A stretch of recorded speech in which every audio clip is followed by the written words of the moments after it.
Again, I want to welcome you here to the show. My name is Dave Beatty. I am one of your hosts. For the years, I've been a professional illustrator and graphic designer. Worked on a few things that some people have heard of, such as Batman Incorporated, Justice League of America, and Flashpoint Wonder Woman. But enough about that. I want to welcome back my co-host. This is Mr. Eric Alexander. Eric, please tell the folks, hopefully watching or listening at home, some of the fun things that you have worked on as a creative professional. Yes, hello everybody. I'm Eric Alexander, also known as Bass God 14. That's Bass God 14, not Bass God. That's Bass God, like a bass guitar. And in addition to my co-hosting duties here on the Retro Rogues Live, I'm actually the associate producer of a feature film called Occupants, which was directed by my good friend Russ Emanuel, who happens to be on the show tonight. Russ, can you introduce yourself to everybody? Hey everybody, how's everybody going? Yeah, thanks for having me on the show. I really appreciate it. And yeah, I think you made a really awesome associate producer on my film Occupants. Yeah, then that's currently available, as I like to say all the time on this show, that's currently available for free on Tubi. And you have another film that's available on Tubi right now, don't you? You have another feature film that's currently streaming on Tubi, don't you?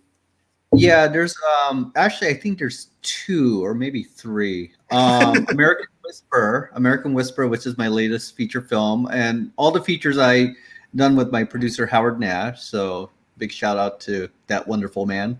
But our first 2 ventures, our first 2 features that we did together as producer director is Heaven's Messenger and Big Shots, and they're both also on Tubi TV. So yeah. And Heaven's Messenger, which I was actually involved with, I was actually cut from that movie. That was originally titled PJ, right? That was originally called PJ for quite a while. Originally, yeah. And but so I think Heaven's Messenger, correct? Yeah, I think it has a deeper meaning, if you will. So, and that's actually the first time that you worked with Robert Picardo, right? Isn't that the first time that you actually directed him? Yes, that's the first time. And since then, I think it's been 6 times that I've had the honor of directing Bob Picardo. That would be Big Shots, so that's number 2. The Legends of Nathaya, number 3. The Restoration of Paradise, which is my documentary I did on the Bolsa Chica wetlands. He was the narrator. This is number 4. Occupants, the one that you were involved in, Eric, number 5. And then the latest one is The Assassin's Apprentice, which he was on with his co-star, Marina Sirtis, who was Counselor Troy on The Next Generation. So. Yeah. Now, my only involvement with The Assassin's Apprentice actually was as a backer from the crowdfunding. I can't remember if we did Indiegogo or Kickstarter on that project or both at one point or another, but I actually was a backer on that. And of course, that's one of the big reasons that you're on here today is that you have a crowdfunding campaign going on right now, right? Unfortunately, yes. Unfortunately. Let's just say that I'm very happy that the crowdfunding's going well, but it is quite a lot of work to run a crowdfunding campaign. I'm very fortunate that we have people like yourself who, have my back, and I do appreciate that. It's a lot of work. Don't get me wrong. It's a lot of work. Every one of these crowdfunding campaigns, and the first one that we did was Occupants, actually, and that was probably 6 years ago. I guess it's 2014. My God, it was 2014. Wow. Well, that goes to show I feel old. But that said, 6 years ago was my first crowdfunding campaign. And I think since then, we've done several Kickstarter and Indiegogo. And I think for the Assassin's Apprentice, we did both. I don't know which part that you were involved in. To be honest, because I supported both. I supported Assassin's Apprentice and Assassin's Apprentice 2. There was a sequel. There was a sequel, which now is in post-production. And just want to do a shout out, this guy, Paul Hickman. Good old Paul Hickman. He's the head of TAA Corp, as we like to call it, which is the Assassin's Corporation that's in the Assassin's Apprentice 1 and 2. He is the creator of the Assassin's Apprentice. So big shout out to Paul. Yeah, I got to hang out with Paul when we premiered The Assassin's Apprentice out in Los Angeles. Remember? I out there. I met his wife, his daughter. We had quite a time. And also, speaking of crowdfunding, Dave, you and myself, we did a crowdfunder not too long ago. Remember, related to Occupants, we did the official Occupants comic book tie-in. Yes, and if you look at go with that. So if you look at this campaign that Eric has on the screen right now, and you look and you go into the actual campaign, if you scroll down, you'll see the link to our comic book tie-in campaign. I put the campaign. Yeah, you have to go all the way down though. All the way There's down. Olivia. So just here, that's our official poster you just saw. You saw Olivia Dabo, who I love this poster, by the way. I'm very proud of how this poster came out. So this poster, by the way, we are printing 50 of these for anybody who wants the signatures of our 5 named actors, including the 2 you see on here, Sean Kenny, who was crippled Captain Pike on Star Trek, the original series, and Olivia Dabo, who is a Star Trek alumni. She was a female Q in The Next Generation, but she was also on Star Wars, Wonder Years, Law and Order: Criminal Intent, Conan the Destroyer, I think. So, she is. Those are our 2 leads. We also have Tracy Coco, who was Lieutenant J, featured background actor on The Next Generation. Kelly Maroney, who was the cheerleader in Fast Times of Ridgemont High, and then Eileen Dietz, who was the demonic Pazuzu in The Exorcist. The quintessential horror film from the 1970s. So those are our 5 name actors, and they're actually signing those 5 posters. So that's actually a perk that's now available starting today, actually, like literally 2 hours ago. So that's really cool. So basically, you can get this awesome poster, and it's going to be signed by all the principal sort of name actors, right? Yeah, they were gracious enough to do this for the campaign. They didn't have to, but they knew what we need. I mean, there's a reason we are running this campaign. So for anybody, just a background, we actually already filmed. We filmed a majority of it. Eric was part of it. Eric is one of our executive producers, which, Eric, thank you for being one of our executive producers. But the fact is, because of COVID, there was a lot of restrictions, and it was imposed by the Screen Actors Guild, because Screen Actors Guild is the actors union, if you will. And if you're having an actor like Olivia Dabo, you have to go with the Screen Actors Guild. And if you go with the Screen Actors Guild, then there was a lot of things we had to do. That's like a COVID compliance officer. We had to have his assistant. We had to have air filters. If you remember those air filtration units, yeah, pricey. We had to take COVID tests. We had PPE kits, including hand sanitizers. We had hand sanitizing stations too, which was kind of fancy, I guess, but expensive. Yeah. But yeah, the costs were pretty enormous, and that's the reason we're doing this, because we need finishing funds. It says right there, finishing funds. And that's really what we're raising the money for. So, part of it is to cover the over expenses that we had during principal, and the others is editing, sound design, sound work, visual effects, and music. So, we need those elements, and those elements cost money. So that's why it says 20,000. So it's not like I take 20,000 and I book my trip to Aruba tomorrow. Exactly. We really do need this money. So anyway, but that said, you get these perks, and one of them is this poster. So if you go all the way down, you'll, getting back to the reason that I, was asking you to scroll down, you will see the link to the comic book tie-in we did for Occupants. And to be honest with you, I would love to do that for this film too, because there's just so much potential here. Yeah, you see all those perks. There's all those perks. Yeah. Oh, sorry, I was trying to find the link to the old Occupants comic book tie-in. If you go right there. Oh no, up just a little more. Right there. So one of these campaigns is right there. It says the comic book tie-in. There we go. There we go. I see it. Yeah. So that we raised $9,135 for that campaign. If I'm remember correctly, it was like 200%. There we go. Yeah, it says further background on me. I've run several successful crowdfunding campaigns for other films and comic book tie-in. Here are the links below. There we go. Yeah. So these are the campaigns I had ran myself. or I was definitely involved in, because these are all my films, Right. all of them are my films. I've directed each one of these.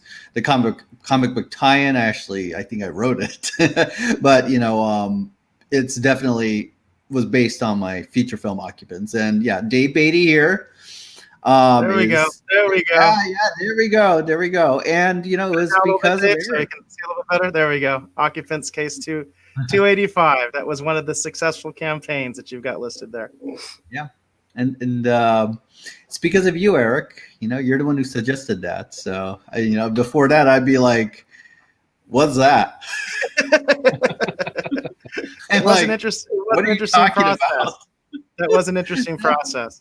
Yeah, I was officially the co-publisher and editor for that project, and I'm very proud of it. I wish the Dave and I have lamented many times. We do wish that the book, was more available than it is, because it was a very, very low print run that we did of this book, because it was basically just for our backers, and that's it. Yeah, it was never meant to be commercial, because if we did it commercially, unfortunately, we had to make deals with like Bob Picardo, so and the other actors, of course, because all the people, I think we drew how many people? One of the perks was a cameo, right? Yeah, all of these people you see are actually real people. They're not. There's not a single non-named like cameo or person or walk-on or bird or dog or cat, or every single one of these people, everything you see, every single one of these people supported the project and they were drawn into it. But literally there is not a, because usually when you draw characters, you just kind of make something up and you don't worry about it. But I mean, every single being in this book is someone who actually supported this project, or someone paid for them to be in this project. Yeah. For example, I'm trying to find it. I can't find it, but there's actually a shot. There's a couple of birds flying on a panel, and someone actually paid a sponsorship tier so they could have those birds in this book. Yeah, they did. They did, didn't they? Yeah, let's bring you back. I'm not joking. I know you are. I know you are. Hard to tell, but yeah, there's a bird right there. Someone actually paid to have that. It's kind of hard to see actually here, but there's a bird flying right here, and someone actually paid a sponsorship tier to have that bird drawn into this book. It was interesting. That was, but it was definitely an unforgettable experience. I'll put it that way, and I definitely enjoyed doing it. I definitely want to do more. And that's what we're trying to do with Staycation. Staycation. Honestly, there's a lot of franchise potential, and I definitely want Dave to draw something that's related to that. I think that $9,122 looks like suspiciously almost the amount that we raised for the comic book tie-in. Yeah. Yeah. Hopefully we get more than that though for this. That's what we want. But yeah, unlike for this campaign though, people can actually pay for cameos too, but they're not going to be drawn into the film. They're actually going to be filmed, or their photo is going to be in there. So we have those perks available.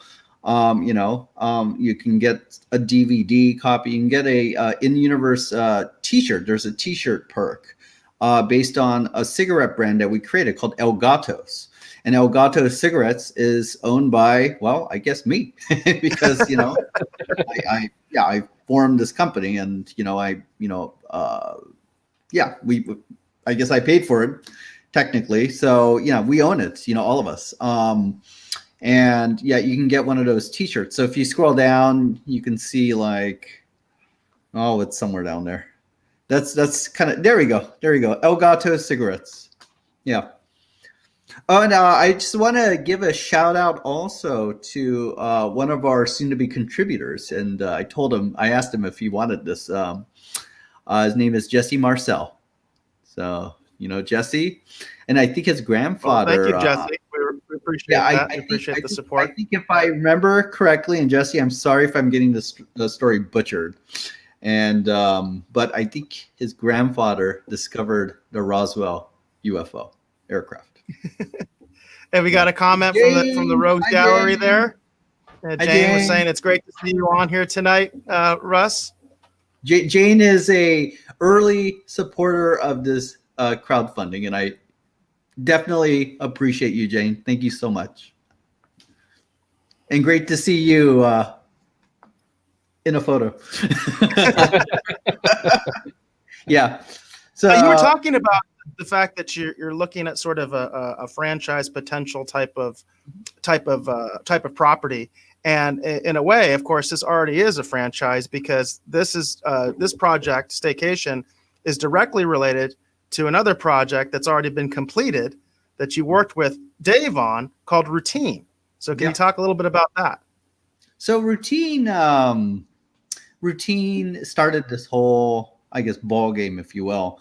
And what happened was at the beginning of this year, at the very beginning of this year, before the lockdowns and any of that, before we thought COVID was going to be, as serious as it is now, I invested in a camera package. It's a 6K resolution, was a Panasonic Lumix mirrorless camera.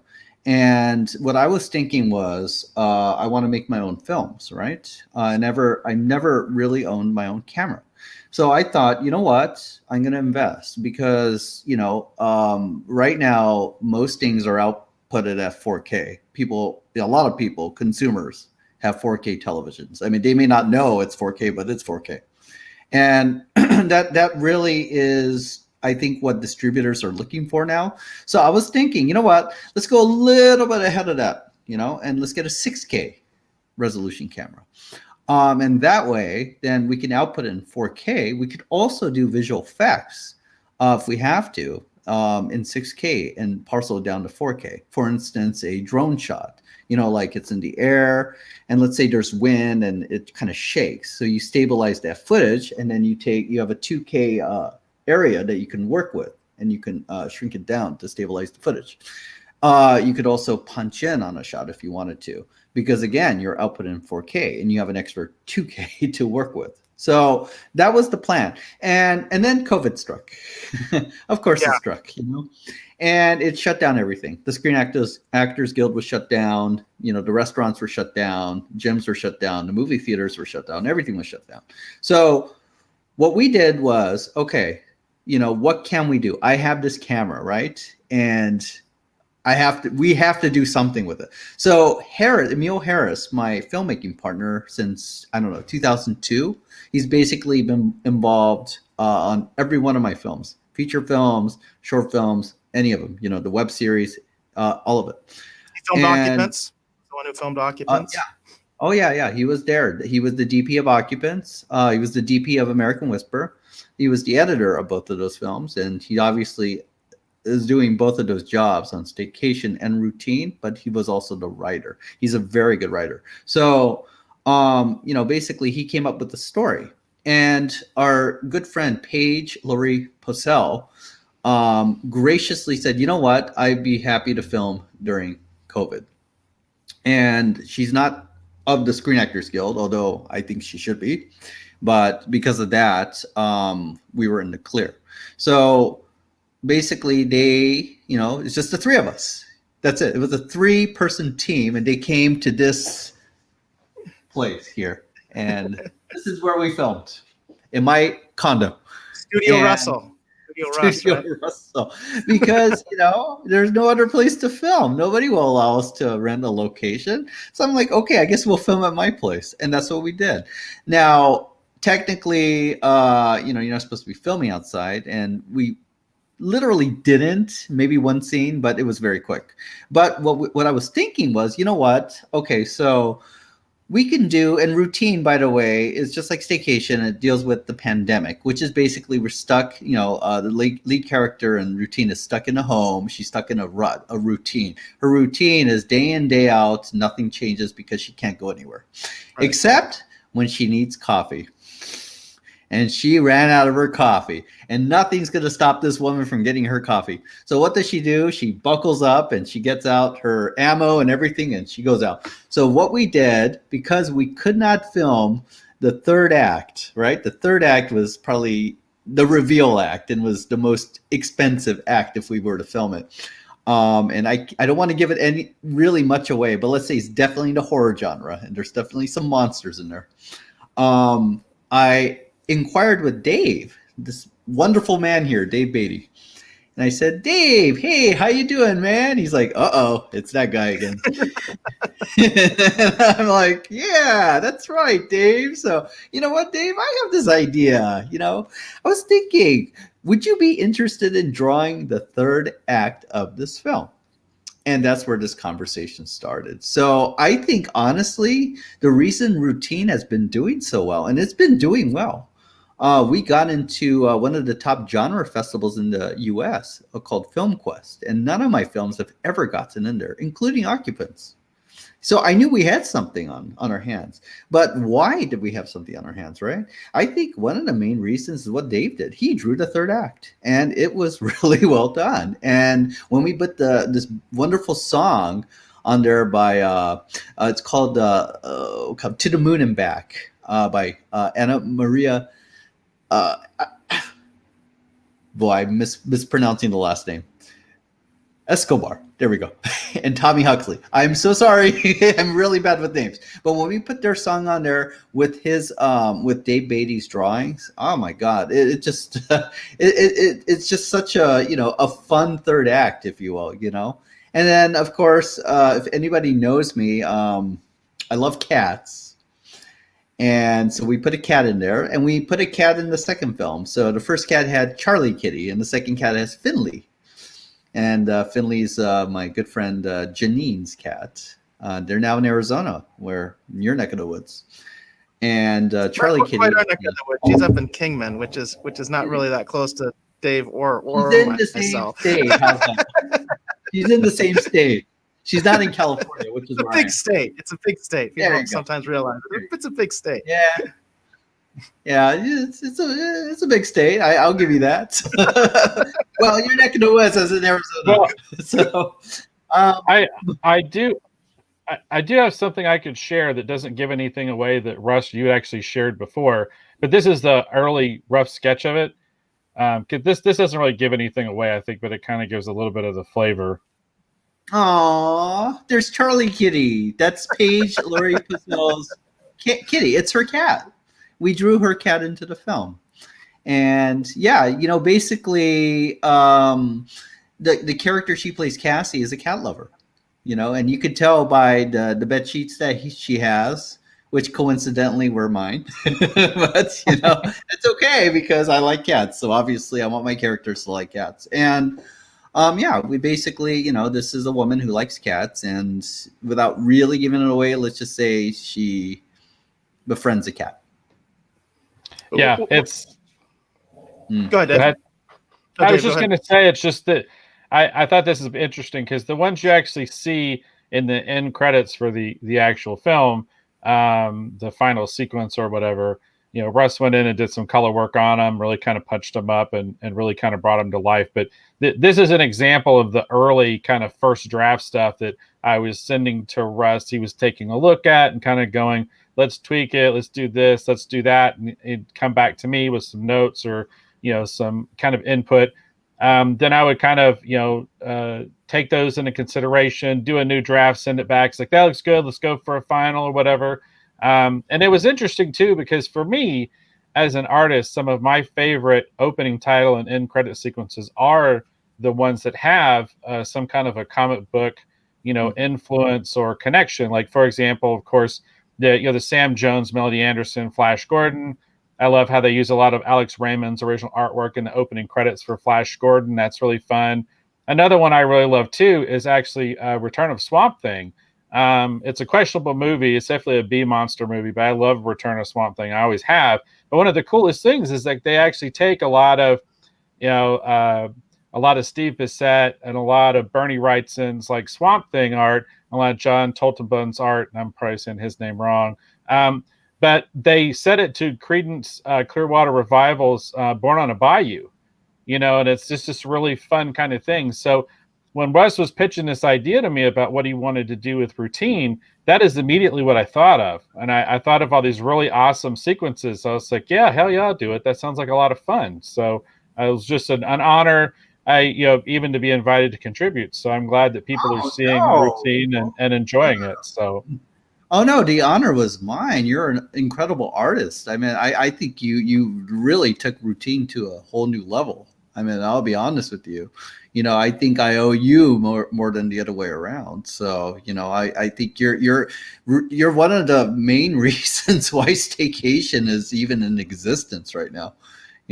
I mean, look at this artwork. Look at this beautiful kitty, and look how desolate this landscape looks, which is really what Routine's all about. And Staycation is technically a sequel. This is the prequel. Routine is the prequel film. No, I tell you, it's your artwork, the music by our composer Vasilis Melesis, that song that I was mentioning by Anna Marie Escobar and Tommy Huxley. I mean, you put all that together with Emil Harris's writing, with the Page's acting. It's just everything.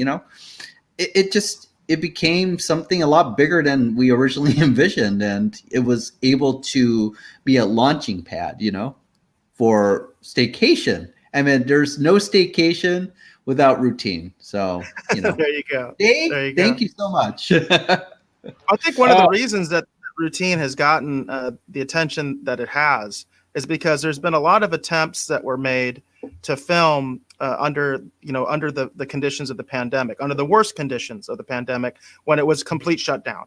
And you didn't even have the option to do what we did with Staycation, which is these very elaborate guidelines that we had to film under, having an actual COVID coordinator, having very strict guidelines, testing, all that kind of stuff.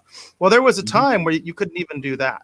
It wasn't even an option, right? It didn't matter whether you had the money or not. Even high profile, Hollywood films and television shows have all been shut down. And so a lot of people were trying to figure out, how do I film under these conditions? And basically that's what you did, is you did a film under those extreme lockdown conditions where you didn't have the option to do what we did in Staycation.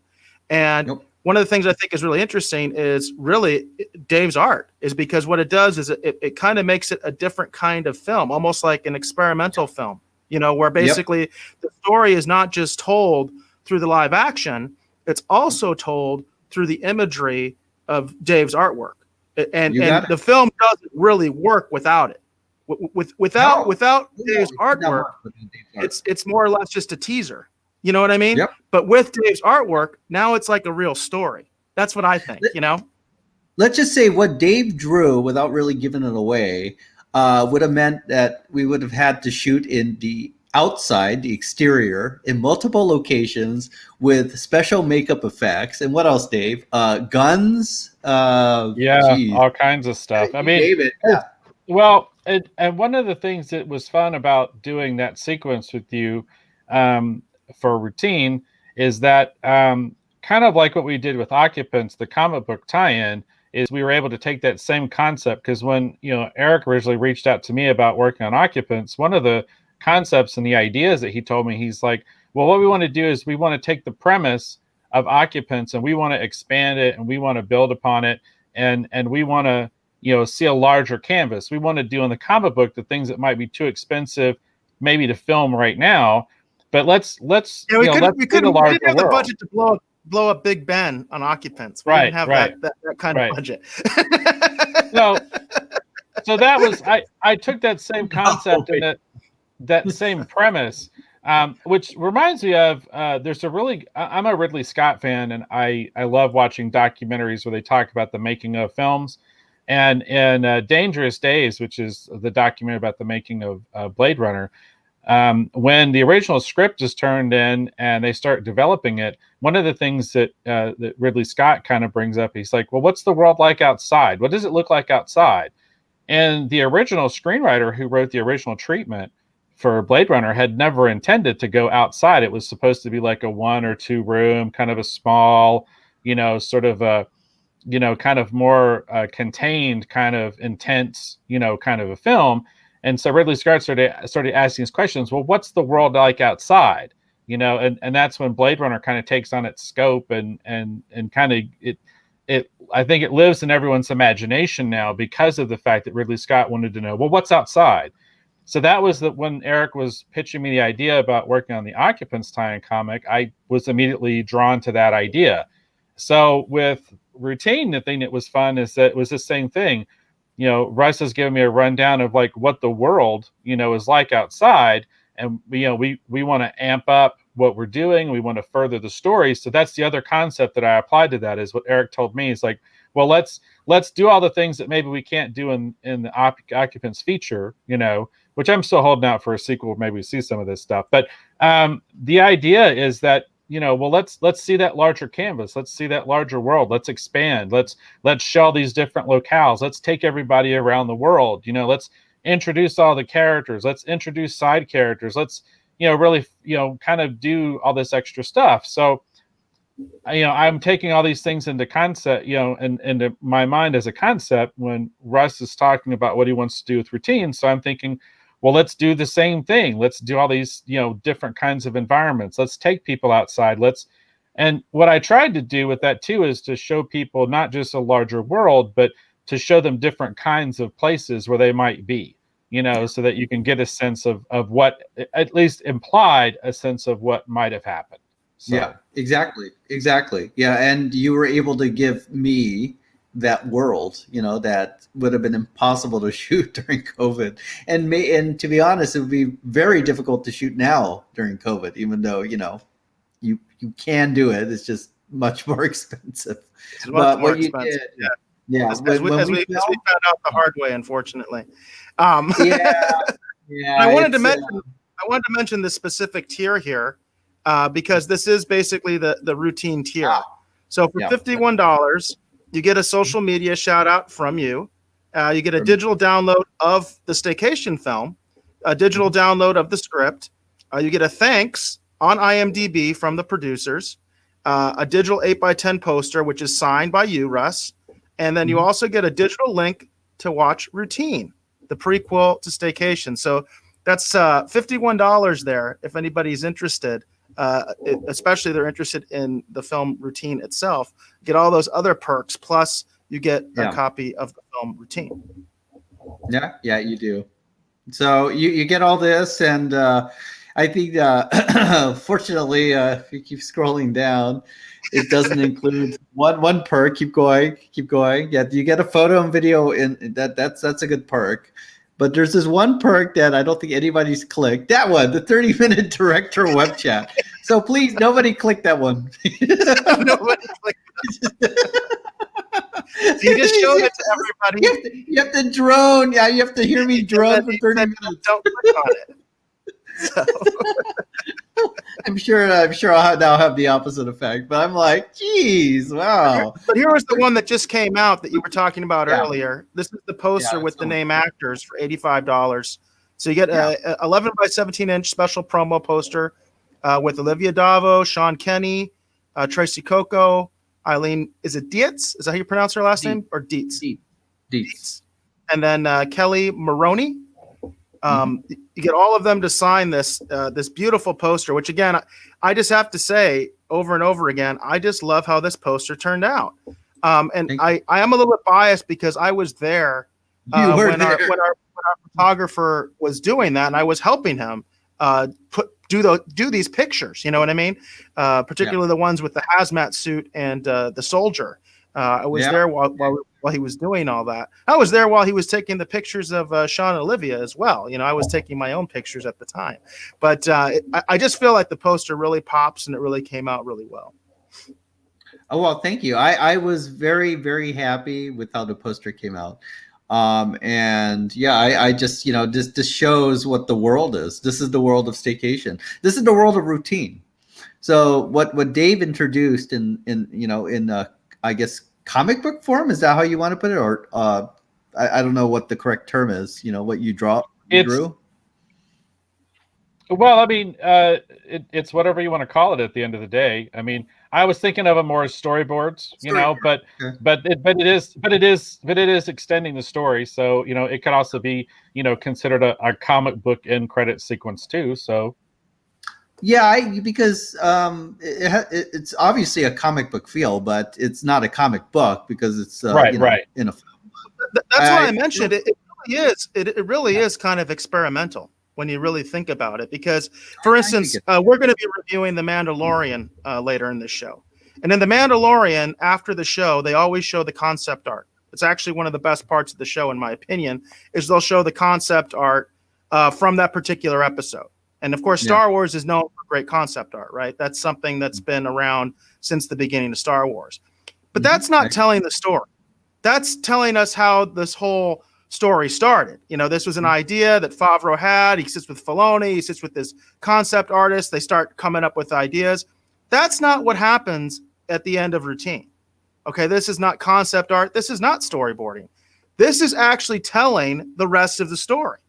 You don't know, you don't get to see what happened unless you watch that credit sequence. You know what I mean? Otherwise, you don't know. You know what I mean? It's implied, but you don't. The only way you get to see it is through Dave's artwork. That's why I don't know how to classify it. Is it animation? It's experimental. It's like treading new ground. You know? Could it be experimental animation? I mean, I guess experimental is the best way to put it. Yeah, but yeah, it's definitely something that I've never tried before, and I don't know how many films have tried before, but this was definitely thinking outside the box because of COVID. Put it that way. But whatever Dave introduced, I think that's why people appreciate it. I think that's why you're getting awards. I think that's why you're getting into film festivals and things like that, because a lot of people have done. Like I even did a film where it was like the talking head thing, and a lot of people did that. Kind of like almost like Occupants, like found footage. That seems like a natural thing that maybe you could do under these pandemic conditions. But that's not what Routine is. Routine isn't that. Routine is something different. And I think that's why people are responding to it, because they know the conditions under which it was made. And a lot of people were trying to figure that out. How the heck do I make a film under these conditions where I basically can't film? You know, how do I make a film with in such a limited, you know, with such a limited ability to film anybody? And that's, I think, what Routine does. It's what it accomplished. I'm thank you for saying that. I'm just very happy that it got the reception that it did. And technically, you know, you came on board, our other executive producers came on board, you know, and I don't think any of that would have happened without Routine. So, you know, I meant, you know, it starts with Dave. He started this whole thing. Dave, it's your fault. There you go. The circle is complete. No. The circle is complete. No. Yeah, but the poster it shows. Look at this world. Look at this poster. Look at this world. Does that look like a romantic comedy here? No. I mean, I think this is worse than Blade Runner. I mean, Blade Runner was pretty dark, but you know, but this world doesn't look like it's doing pretty well, and it takes into account what's happening today. You know, with the lockdowns, you know, with things being closed, people wearing masks. Sean Kenny's character, he's called the masked professor in this film because he's the lead virologist. And that means he's the lead scientist when it deals with viruses. And there's a virus pandemic that has this certain virus. But unlike in our world, and maybe, you know, in Italy, it got pretty bad, the lockdowns. Maybe that's a good comparison. You have military presence now. You have people in hazmat suits. I mean, this is obviously, this is a world that's gone to hell. And, you know, it's kind of a bleak picture. Whereas Routine, you know, we made it the third act. It's a little more upbeat, I guess, in terms of the tempo, but that doesn't mean it's an upbeat world. You know, it's still part of this world.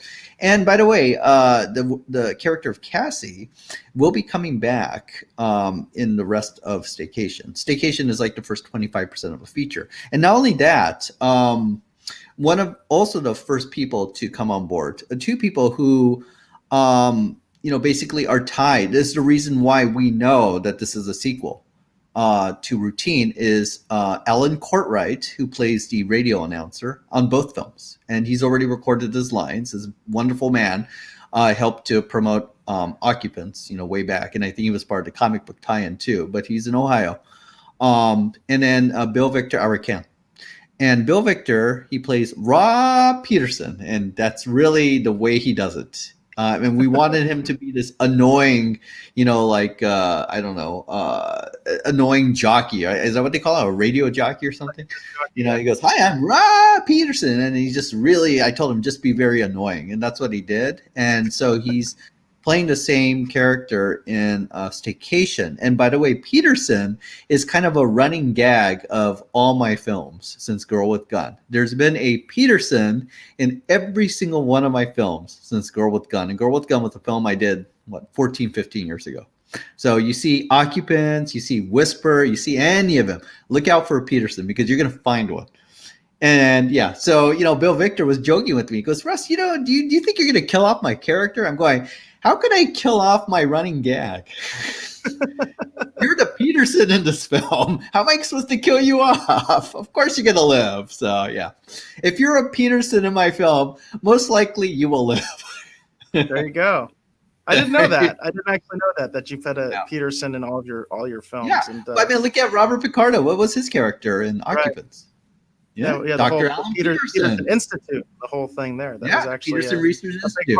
The that's the PeterSend gag.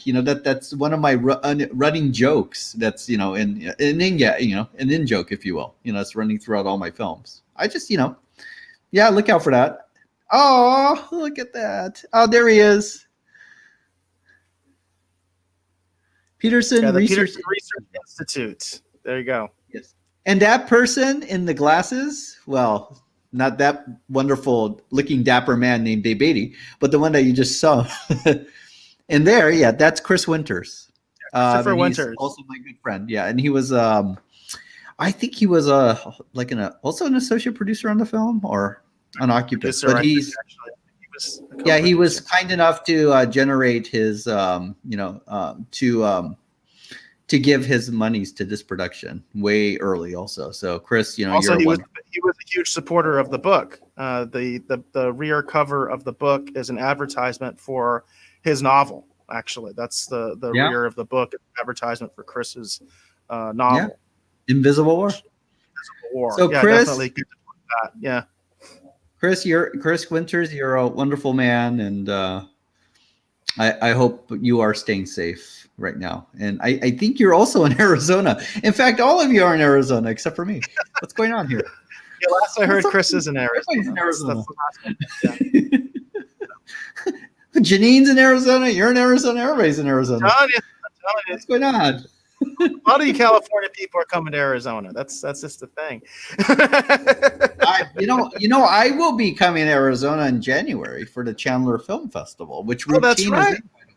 Routine is in the Chandler Film Festival this year. Oh, Routine is in the Chandler Film Festival, which is a big honor because it's a wonderful film festival. And it really is. Dave, I honestly think, in my personal opinion, I really think the Chandler Film Festival is surpassing the Phoenix Film Festival. I really feel that way because I feel like Chandler is doing it really the right way. Like Phoenix took a very odd approach, in my personal opinion, in terms of the way they organize that particular film festival, because basically the Phoenix Film Festival is done at a strip mall, for lack of a better term. It's a large theater, but it's a strip mall. The Chandler Film Festival is done in downtown Chandler. So they involve the entire community. They involve all the local bars and restaurants. In fact, this year, they're going to be they're doing the drive-in at the local high school, right? That's where the drive-in's going to be happening at. So they really involve the entire community. And I think that's what filmmakers want. They want to feel like there's this big party going on and like the city is like theirs. You know what I mean? I think that's the way people want to feel about when they go to a film festival, Well, I think it's this year. I agree with you. I think for January they're doing a hybrid, which is virtual. They're doing drive-in, and then they're also doing some in-screening. That's correct. That's what I think. At least last I heard, and that's why I'm coming out there. Number one, I love that festival. They actually were kind and gracious enough to award Assassin's Apprentice Best Action Adventure Film. Yes. And I have their trophy somewhere over there. It was such a wonderful event. And I remember a guy I met there, Fahad is his name. He saw the way I was dressed for the ceremony, which is kind of like this. He's like, you can't go in looking like that. And he started dressing me up with some of the clothes he had. And I guess, thank God he did that. Thank you, Hud, because if you hadn't, then I would have looked like crap on stage. I accepted that award because I didn't think we would win. Don't get me wrong. I did not think we were going to win. Okay. I was just happy to be there. It's a wonderful festival. What Eric was describing, the atmosphere is amazing there. And, I met some really great people there. So, I was just there having fun, but he's like, no, you got to dress up in this. Here's, put on my sports jacket. And he gave me all this stuff and he made me look good. So, Fahad, thank you. Hope you're staying safe. Yeah. And then I can't remember. I think it was like it's probably like a couple of years ago now. I was actually a guest of the Phoenix Film Festival, and I did have a good time actually there.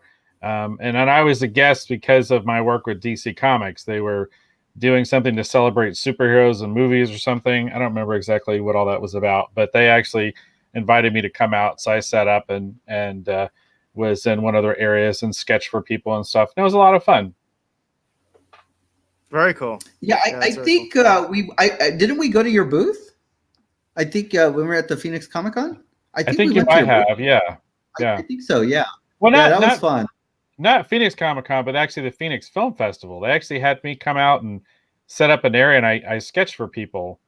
Did you? Oh, so yeah, that was another event. Yeah. Okay, that was another event then. Yeah. Okay. No.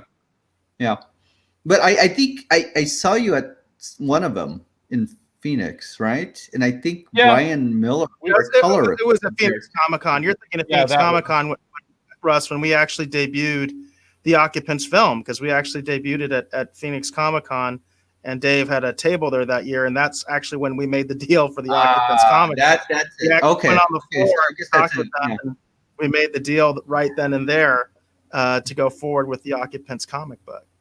Phoenix Comic Con, by the way, I know you were a director of that, Eric, and you had us in there, right? For Go With Gun. That's how you and I met. I was the film festival director of the Phoenix Comic Con. Was that Mesa? That was back when it was at Mesa. Yeah, that was at the Mesa Convention Center. That was a long time ago. Yeah. Yeah. And we showed Go With Gun. Yeah, that was 100 years ago, but yeah. No, it was awesome. Look, I love Phoenix Comic Con, and I'll tell you, Phoenix Comic Con gave it awarded Occupants one of his first prizes. I think the best of the festival, second place, and it's the first time I've ever won a cash prize, which they do exist, it turns out. So I got a crisp $100 Benjamin Franklin, and I'm going, wow. I guess I really made something that was good this time. No, it was great. It was a great experience. I remember, seeing all the people cosplay, taking the photos. I think I brought my Star Trek outfit. I don't know. Maybe I forgot. Maybe it was somewhere else. But yeah, we were geeking out, and I guess we met Dave, and it was such a fun event, And I kind of lament the fact that with COVID, we can't really do that right now, and I just hope it comes back sooner than later, I really do. It really is a shame that the whole convention scene right now is basically screeched to a halt. So yeah, because when we did that was 2016, so that was 4 years ago. Right. It was a different time. Yeah, absolutely. The Phoenix Comic Con, great memories. It's great venue. So I was just talking to the festival director, the one after you, Jacob O'Neill. Who's the one who was the festival director when Occupants got awarded. So yeah, we were just reminiscing, just about some the good old days, like we like to call it, I guess. And hopefully I see him when I come out to Chandler, so he knows I'm coming out. Yeah, that would be awesome. That'd be awesome. And Micah's out there. She was going to say hi to you. Hi, Micah. How you doing? Hello. One of my favorite memories actually is I forget. I think it was the Phoenix. I don't know if it was the Phoenix Comic Con or Fan Fest or whatever, but it was that one where I actually finished. If I remember correctly, I think I actually finished the Occupants comic book while we were having a room party. Yeah, we actually finished. We actually finished the book at our panel. So we had a panel about the Occupants comic book tie-in at Phoenix Fan Fusion. That's what that. That's what it was, No. That's what it's called now. It was Phoenix Fan Fest. Fan Fest. Phoenix Fan Fest. Yeah. Phoenix Fan Fusion is what it's called now, but Phoenix Fan Fest was the event at the time, and we actually had a panel. We had a ton of people actually that came in from California to be part of that panel. And we literally, Dave finished the comic book right in front of the audience. And then we had a party at the Hyatt in his hotel room after that. That's right, we did. And this was October, right? It was October like 2017, maybe? Something like that, yeah. Something like that. I just remember because I finished it not on the panel. I think I actually finished it in the room. Right. No. Yeah, it was weird. Anyhow, literally finished it. We had a panel. You were up there on the table and everything like that. You had your computer out. You literally did like the last page right in front of everybody. Right. And then it was done. The digital version was done, at that point. And then I think I uploaded it or something in the room party because I was sitting on the bed. I remember I was trying to finish something, and then it was done. And then for some weird reason, my room was right next to the TG Geeks, and they had been wanting to talk. Oh man, they're awesome. That was a great interview. Awesome. Yeah. By the way, the TG Geeks, is a Keith and Ben. They're just wonderful people. They actually interviewed us, all of us, I think, right, for to promote the film and the comic book, if I'm not mistaken. Yeah. So they actually. That's my favorite, I think, interview. I think I've ever done. It was something about the setting. It was the fact that we just finished this, big kind of momentous project. Because that was a lot of work for Russ, you and I, and Eric, and pulling that together. Because even though you think it's like, oh, well, you just got the words on the page and then you draw it, it's a lot of work. There's a lot of minutia to it. There's a lot of back and forth. There's a lot of collaboration, and I just remember it was just a great sense of fulfillment. And it was kind of fun because I think that's the closest I've ever been to having any sense of what it must be like for an athlete, like a professional athlete. Like they finish that game, and right after they go into the little press conference right after, they change out their jersey where they sit down and go, yeah, it was a tough game, but I'm glad we won, because that's kind of what I kind of was thinking of as I sat down and I was putting the headphones and everything on, and I was like, what, this must be kind of like what they feel like, the coaches or someone, they're like, we just finished the game, and it's just a great sense of relief, but I'm glad it's over and I'm glad we won. It's just like, this is what it felt like. Yeah. So. Well, I was really, that part wasn't planned because we had no idea that they had the room next to us. That was kind of a neat thing that just happened. Yeah. No, they're wonderful people. They actually gave a interview, written. No. It was actually a phone interview. They interviewed me right at the beginning of the campaign, actually, for this campaign. Yeah, that's awesome. That's great. Yeah, they've been very wonderful people, and coincidentally, cat lovers. So there you go. Yeah, there you go. Yeah. Well, Russ, we have gone a little bit over our allotted time, but I think that's just because we had so many memories and there's so much history between, you, Dave, and myself that we could probably keep going on for hours and hours and hours talking about all this stuff. But I do want to make sure everybody is aware of the campaign for Staycation. I have provided the link in the chat of all the different venues, which is Facebook, Twitch, Twitter. Folks, please check it out. The tiers start as low as $3. Then they go up from there. There's some definite, for $11 and get a download of the film. If you're just curious about the film, hey, do the $11 perk and get a copy of the film. They definitely go up from there. We tried to highlight this really cool perk at the $85 mark, which is the autograph with autograph of all the name actors. That includes Sean Kenny and Olivia Dabo with the poster, which I think, again, the poster I just think came out really, really well. But there's plenty of other perks out there, and I really hope that folks will support the campaign. Yeah, and for anybody who gets the $3,077 perk, you're my new best friend. There you go. There you go. And that's the co-executive producer perk right there. So, there you go. Yeah, I'm here. So yes, Well, thank you for being on the show, Russ. Thank you. Really appreciate Yeah, it. no, Eric, Dave, you guys I love you guys. So thank you so much. And to anybody out there who's listening, thank you for listening to me talk for 55 minutes. So have a a great show. Have the rest, the show. I hope it turns out well. I've not seen The Mandalorian season 2, so I'm not going to tune in because I don't want to. We've had Seems to be like a recurring theme. Yeah. Yeah, but I know some things that happened there, but yeah, I've been I just want to save the best for last. And have a great rest of your show. Thank you so much again. Thanks, Russ. Thanks for being on. We really appreciate it. Thanks for being here. Okay, bye. Have a good night. Well, that was great. Yeah. Definitely, everyone, check out the Staycation campaign and make some kind of a pledge of support. Help support independent film.